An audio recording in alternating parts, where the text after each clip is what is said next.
Sa bawat pag-uusig,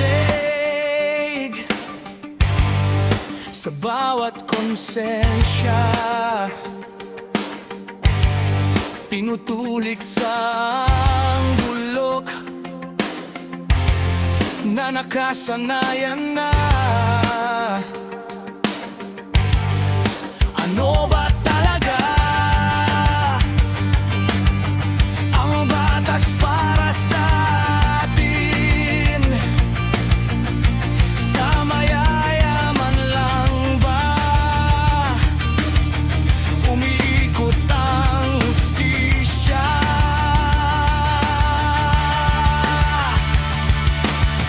Kung sino ang may sala, siya pang nakakalaya. Subalit ang mga ape ang laging nasa dusa, mga naiwan at mga sinalanta ng halimaw at ganid sa kasalanang madlay.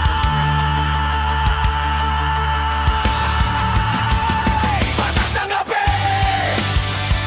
Batas ng ape!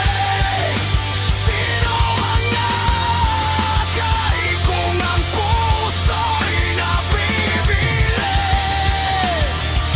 Batas ng ape! Batas ng ape!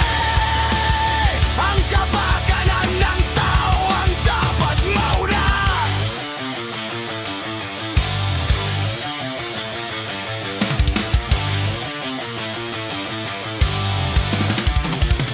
Mga mamatay tao at mga magnakaw, mga hayop sa laman na walang pakialam. Bata man o matanda, walang isinasalang kung kaya nilang malakit, wala silang nilalang. Kung kayo ang huhusga, naway laging timbangin ang bigat ng katotohanan bago kayo magtingin. Dahil ano ba ang silbi ng batas na binabayaran kung ang dangal at buhay ay laging nilalamon? Ipakita mo ang tao at makikita nila ang batas. Kapag ang puso ang namuno, bubukas ang pag-asa.